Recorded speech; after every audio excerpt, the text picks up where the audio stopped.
I can still recall the exact instant everything began to change for me. It wasn't a dramatic collapse or some explosive revelation. No, it crept in slowly, like a thin layer of frost sliding beneath your skin, barely noticeable until it takes hold. There wasn't a fiery argument or a shocking discovery.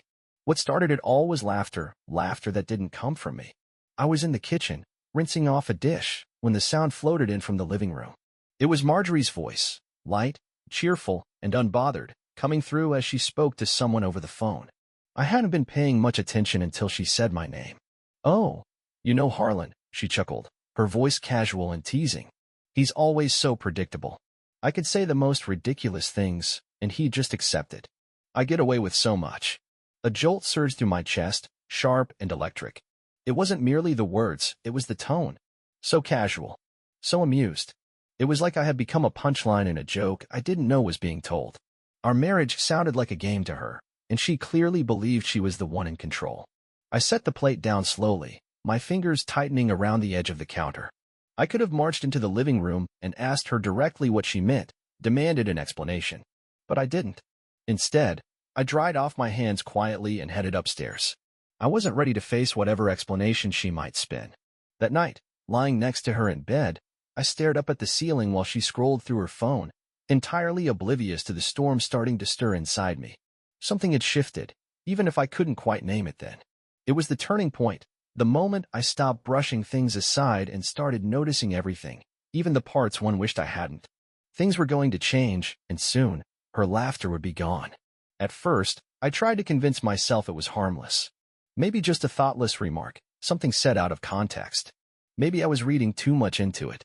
But doubt, once planted, doesn't simply fade. It clings to you, whispering in your ear, feeding on every moment that doesn't sit quite right. And the more I watched, the more the signs started adding up. It began with the smallest things, subtle shifts in her expressions, a glance that lingered a second too long with annoyance, the way she angled her body away when we sat together on the sofa.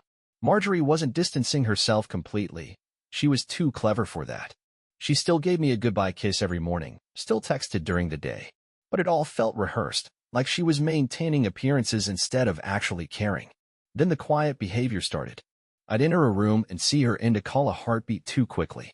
Her hand would grip her phone tighter when she noticed me looking her way, and there was a flash of something in her eyes, something almost guilty, before she'd shift to a warm, practiced smile. It was like she had secrets and assumed I was too clueless to see them. I tried to shake it off, to convince myself I was imagining things. But deep down, I already knew the truth. The woman I had once adored, the one who used to look at me as if I were the most important person in her life, was slipping away from me. One night during dinner, just the two of us at home, I gently brought it up. I kept my voice calm, trying not to sound accusatory. "You've been pretty busy lately," I said while picking at my dinner. "Who have you been chatting with so much?" She froze briefly, her fork midway to her mouth, before offering a quick shrug. "Just the girls. You know how we are," she replied, her smile pleasant but shallow. It didn't reach her eyes. I didn't press any further. I wasn't prepared to push for answers, at least not yet. Later that night, when she was fast asleep, I lay in silence beside her, staring at the dim glow of her phone resting on the nightstand.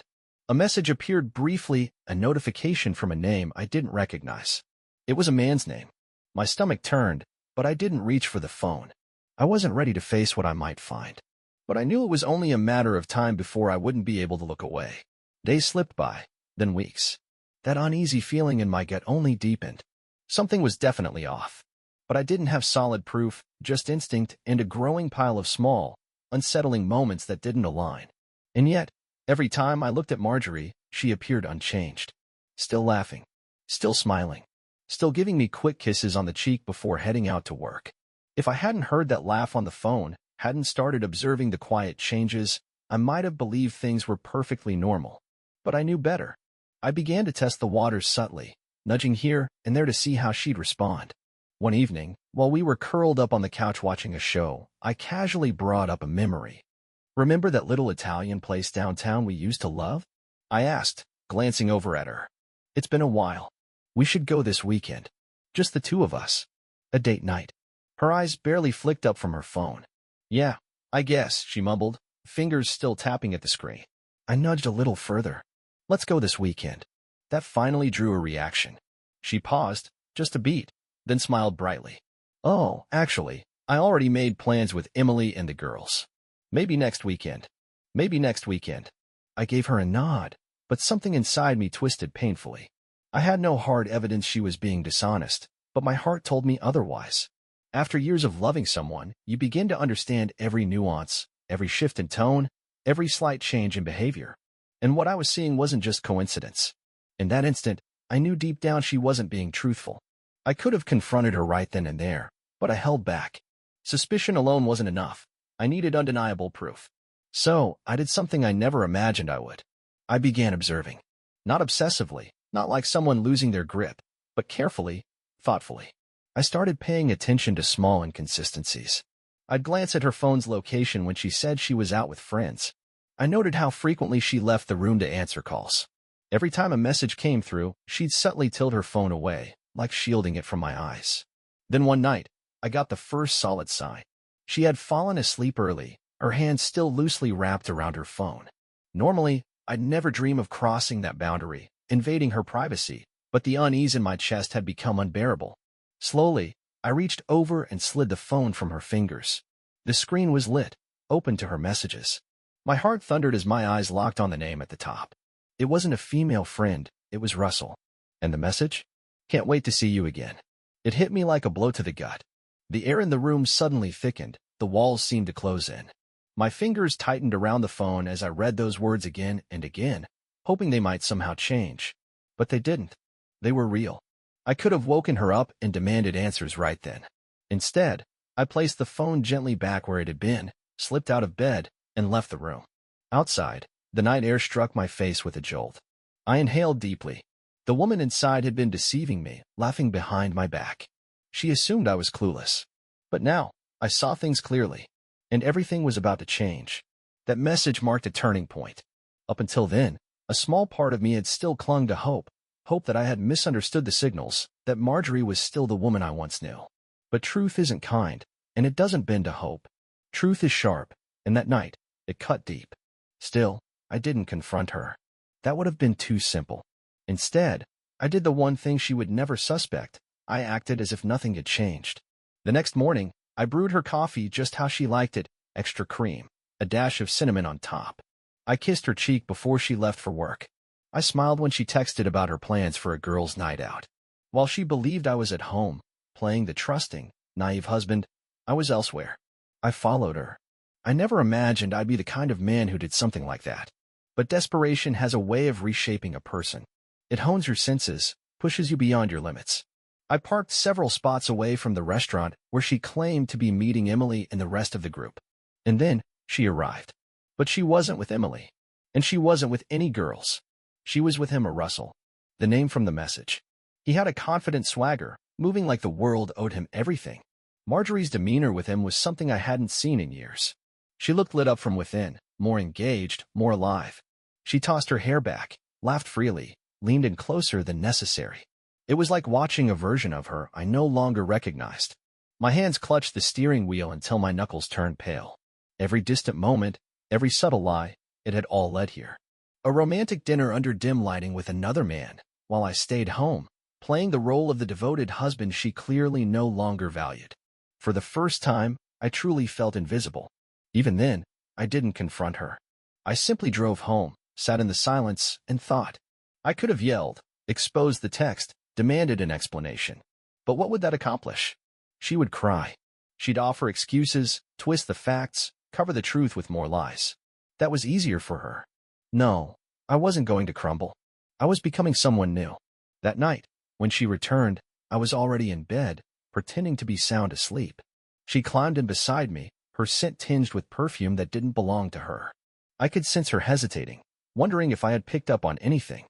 But when I didn't stir, she relaxed, believing her charade was still intact. She thought she had the upper hand. She had no idea what I was planning. I woke up before Marjorie the following morning. Or at least, I gave the impression that I had. The truth was, I hadn't truly slept at all. My body may have been still, but my mind had been racing, sorting through every detail, each piece of the puzzle that was finally snapping into place. And the image it revealed? It wasn't the marriage I thought we shared. It was something completely different. As I stood in the kitchen preparing coffee, I heard her footsteps echoing softly down the hallway. She let out a sleepy yawn, stretching lazily, her silk robe slipping just enough off her shoulder to give that effortless, calculated look she always used when she wanted to seem both relaxed and enticing. I used to admire that about her, how even her most casual gestures seemed purposeful, as though she was always the author of her own story, each movement part of a larger performance. But now? Now, I recognized it for what it truly was, a carefully crafted act. She slipped behind me, wrapping her arms gently around my waist and pressing her lips to my shoulder. In a soft voice, she said good morning and noted that I was up earlier than usual. I glanced back at her with a smile that masked everything. I told her I hadn't been able to sleep. She didn't react, just strolled over to the fridge, poured herself a glass of orange juice, and sipped while scrolling through her phone like nothing was out of place. I almost laughed out loud. For all I knew, she could have been messaging Russell right then and there, bold as ever. That level of nerve was nearly admirable almost. I let the silence linger between us as I watched her hum casually to herself, utterly unbothered. I wondered, just for a moment, whether guilt ever touched her. Did she ever glance at me and think, this is the man who loves me, who would do anything for me, and I'm betraying him? But deep down, I already knew the answer. Marjorie no longer saw me as a person. To her, I was a shadow always there, always reliable, but completely invisible. That realization was the turning point. I decided I wouldn't be her background anymore. I wasn't going to vanish in a dramatic fashion, but rather, I would fade away from the inside. Emotionally, mentally, I would become someone entirely new. No longer the husband doting on her every move. No longer the man sitting at home, waiting for her return. I would remove myself so thoroughly from our shared life that, when she finally noticed my absence, she wouldn't even recognize what remained. I started small that morning. I didn't ask what she had planned for the day. I didn't bring up the dinner party we were supposed to attend over the weekend. I didn't even flinch when she kissed my cheek before heading out. I simply let her leave. And in that quiet moment, I felt something I hadn't in ages: freedom. That day, I did something I never used to. I left the house with no purpose in mind, not for work, not for errands. I just walked. I wandered through downtown, absorbing the noise, the energy, the rush of life that had passed me by while I'd been busy being the man Marjorie no longer wanted. I stumbled into a little cafe, ordered a coffee, and sat by the window, watching the world unfold around me. It felt strange at first, sitting there without a destination, without a goal, but slowly, I realized just how much of my world had revolved around her, around the idea of our marriage, around molding myself into someone she could love. But what about the person I wanted to be? That was the question that surfaced then. I sat there for a long time, nursing my drink, thumbing through my phone, lost in thought, until something from the next table pulled me back. Two women in their 30s were laughing over their drinks, chatting easily. I wasn't listening until one word broke through the haze: Marjorie. I froze inside, though my expression didn't change. I took another sip as if nothing had happened, but my full attention shifted to their conversation. She's really got it good, one of them said, chuckling. A perfect husband at home, and then, well, her little side adventures. The second woman grinned knowingly. I still don't get how she manages it. Doesn't he ever suspect anything? The first woman shrugged. Marjorie says he's so easy to read. She could tell him she was going off the grid for a silent retreat, and he'd probably just wish her well. They laughed. Meanwhile, my grip on the coffee cup tightened, the smooth ceramic digging into my palm. So, this was the truth. Not just a betrayal, but a flaunting of it. She wasn't hiding her infidelity, she was celebrating it, laughing about it, portraying me as some clueless placeholder while she lived a different life entirely. But I didn't feel the explosive anger one might expect. There was no fury bubbling up, no urge to lash out. Instead, I felt clarity. After months, possibly even years, of questioning myself, of trying to figure out where I'd gone wrong, I finally understood. It had never been about my shortcomings. It had always been about her choices. That realization shifted everything. That night, when she returned home, I greeted her the same way I always did. I prepared dinner. I asked how her day had gone. But there was a key difference. While I played the part, my mind was elsewhere. She didn't notice. Not yet. But eventually, she would. And when that moment came, I knew her laughter would stop. Later that evening, I observed her with new eyes. No longer as my wife. Not as the woman I had once imagined growing old with, but as a complete stranger. She was like a riddle missing too many clues, a performer in a story I never agreed to join. And what struck me the most? She remained completely unaware of the shift.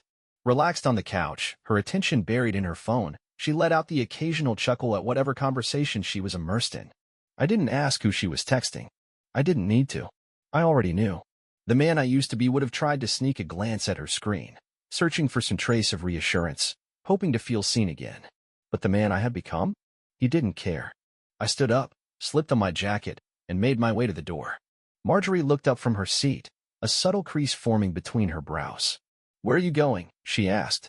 I turned, offering her the most nonchalant shrug I could muster. "Just heading out." Her eyes widened slightly. For the first time in ages, it was her turn to be thrown off balance. "Out where?" she asked again. I gave her a faint smile, just enough to spark curiosity. "Just out," I replied before stepping outside. I didn't have a destination in mind. That wasn't the point. What mattered was that, for once in our entire marriage, I wasn't sitting around waiting for her to return. The evening air felt cool against my face, and the city hummed around me with its usual vibrant energy. Eventually, I found myself inside a modest little bar a few blocks away, a place I hadn't visited since long before Marjorie was part of my life. It wasn't flashy or noisy, just a dimly lit, quiet refuge where nobody knew who I was. And for the first time in years, that felt like exactly where I belonged. I took a seat at the bar, ordered a drink, and allowed myself simply to be. No roles to play, no expectations to meet. Just a man reconnecting with the idea of who he used to be, separate from the marriage, separate from the weight of routine. Then, unexpectedly, I wasn't alone anymore. A woman took the seat next to mine and ordered a whiskey. Neat. She looked to be in her mid-40s, a few years older than Marjorie, and carried herself with a kind of calm assurance that came from experience rather than ego. After a brief glance in my direction, she smirked. "You've got the look of someone who just figured something out," she said. I chuckled quietly and shook my head. Something along those lines. She sipped her drink, watching me over the rim of her glass. "Let me guess. Wife trouble?" I raised an eyebrow. "Is it that obvious?" She gave a casual shrug. "You can recognize the signs after you've seen them enough times. That moment when a man realizes he's been living someone else's life, not his own." Her words hit harder than I expected, not because they were offensive, but because they were true. Marjorie had always been the central figure in our relationship. I was merely orbiting around her, never quite the main character. I stared into my drink, then asked, "What do you do when you finally see it?" Her answer came with a knowing smile. "You stop playing your part." For the first time since everything started unraveling, I felt like I knew what I had to do. Later that night, when I came home, Marjorie was still up, sitting in bed with her laptop open. She glanced up as I entered, and for the first time in a long while, I caught something unfamiliar in her gaze, curiosity. She didn't ask where I had been. She just studied me quietly, trying to reconcile the man she thought she knew with the one now walking through the door. I said nothing. I got ready for bed, slid beneath the sheets, and turned off the light. In that moment, the roles had shifted. For once, she was the one left unsure, the one wondering what came next. And she had no idea just how far things were going to change.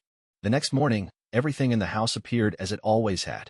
The smell of fresh coffee drifted through the air, the dishwasher hummed gently, and Marjorie sat at the table with her usual glass of orange juice in hand, scrolling through her phone. But despite the familiarity, something unspoken lingered in the air. A subtle tension, a shift in the dynamic we both felt but didn't name. She looked up as I entered the kitchen, eyes scanning me as if I had suddenly become a stranger. "Morning," she said, her tone uncertain. I poured myself a cup of coffee, letting the silence hang before responding with a simple "morning." That was the entirety of our conversation. I took a seat across from her, stirring my coffee slowly. I didn't ask about her day. I didn't try to force a conversation.